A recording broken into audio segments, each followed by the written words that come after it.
pagi, Pak. Selamat pagi, Bli. Halo, apa kabar? Sehat kan? Pak, sehat, Pak.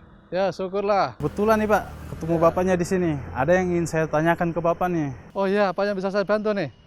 Gini, Pak, saya itu lagi praktek belajar mandiri. Tapi nggak tahu kenapa ya, Pak. Kok semangat saya itu kayak naik turun gitu ya, Pak? Oh gitu, wajar itu beli. Bila kita pengen punya kebiasaan yang baik, itu biasanya motivasi kita itu naik turun. Seperti kalau kita mau belajar secara mandiri juga begitu. Namun jangan khawatir, ada solusinya. Kita harus bisa menerapkan mindset yang tepat itu. Oh, kita harus punya mindset ya, Pak? Iya. Kalau boleh tahu nih, Pak, apa saja mindsetnya itu, Pak? Baiklah, kita jelaskan dulu ya terkait dengan mindset tersebut ya. Sobat pembelajar yang saya hormati, terdapat 3 mindset untuk menumbuhkan pembelajaran secara mandiri. Yang pertama adalah mindset resourcefulness atau kekuatan untuk bertahan. Nah, dalam resourcefulness ini, sobat pembelajar perlu menerapkan kekuatan penuh.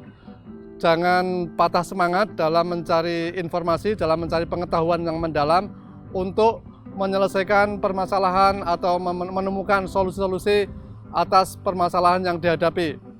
Di sini juga sobat pembelajar perlu adanya panjang akal untuk mencari cara-cara sendiri menyelesaikan solusi, menyelesaikan permasalahan yang dihadapi.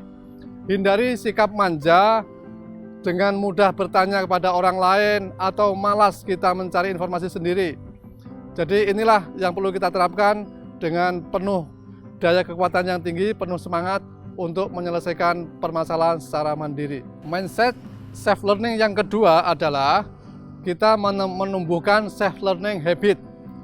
Dalam hal ini kita perlu menentukan kebiasaan yang secara konkret dan mudah terukur.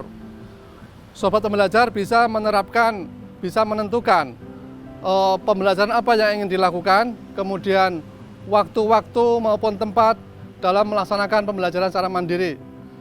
Misalnya membuat habit yang terukur adalah kita lihat dari sisi waktu dan tempat. Saya akan melakukan atau saya akan membaca buku sesuai dengan kompetensi saya selama 1 jam, mulai jam 8 malam sampai jam 9 malam. Nah, dengan melakukan self-learning habit ini secara terukur, maka nanti kita bisa mengukur peningkatan ataupun bisa mengevaluasi atas pelaksanaan pembelajaran yang kita lakukan. Dengan demikian kita bisa melihat berapa peningkatan, bagaimana peningkatan diri kita, bagaimana peningkatan kemampuan yang kita miliki. Mindset yang ketiga dalam pembelajaran secara mandiri adalah menumbuhkan kekuatan kognitif. Kekuatan kognitif itu artinya kita mempertajam pikiran kita. Biasanya di dalam pembelajaran secara mandiri dibutuhkan adanya analisis-analisis maupun pemikiran-pemikiran secara mendalam.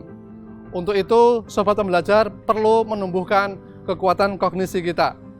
Dengan cara apa kita meningkatkan kekuatan kognitif ini? Yaitu melalui kita rajin berolahraga maupun sering bergerak. Ya. Maka sesuai dengan hasil scan MRI, orang yang sering berolahraga itu otaknya akan mekar dan mencerahkan. Dibandingkan dengan orang yang suka mager, malas gerak, itu otaknya akan buram sehingga dia sulit untuk melakukan kegiatan-kegiatan yang sifatnya kreativitas. Untuk itu, sobat pembelajar agar punya daya kekuatan kognitif yang tinggi, berolahragalah dengan sungguh-sungguh, dengan disiplin. Jadi begitu ya, Beli, mindset mengenai pembelajaran secara mandiri. Oke, Pak. Matur suksma ya, Pak ya. Ya, sama-sama. Oke ya.